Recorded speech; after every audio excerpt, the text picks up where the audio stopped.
Aksidenteng nahulog sa kalderong may mainit na sabaw ng batchoy ang 2 taong gulang na bata sa Iloilo. Dahil sa tinamong lapnos, namatay ang bata.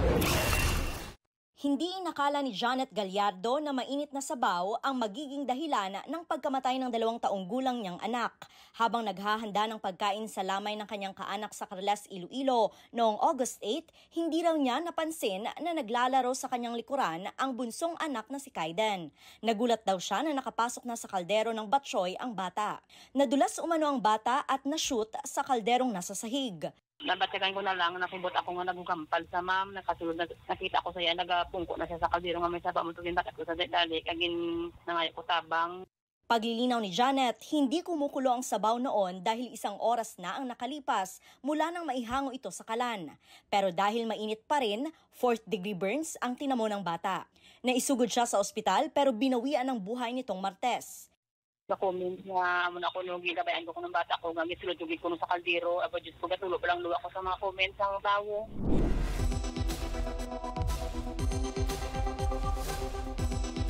Para po maiwasan ang disgrasya sa kusina, lalo sa mga bata, narito ang ilang tips. Magtakda ng kid-free zone.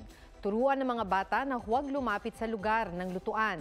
Hanggat maaari, nasa 3 metro ang layo nila. Tiyaking hindi maaabot ng bata ang handle ng nakasalang na kaldero o kawali. Laging ipwesto ang hawakan ng kaldero sa sulok na hindi niya kayang abutin. Kung nagluluto o may hawak na mainit na sabaw o inumin, huwag kalungin ang bata. Kung may buhat na mainit na tubig, tingnan maigi ang daraanan at tiyaking alam mo kung nasaan ang bata. Palaging patayin ang kalan kung tapos na magluto.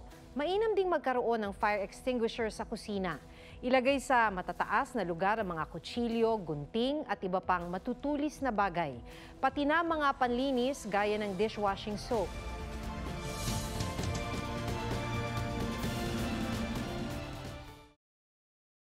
Huwag magpahuli sa mga balitang dapat ninyong malaman.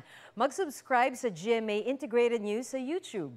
Sa mga kapuso abroad, subaybayan nyo kami sa GMA Pinoy TV at sa www.gmanews.tv.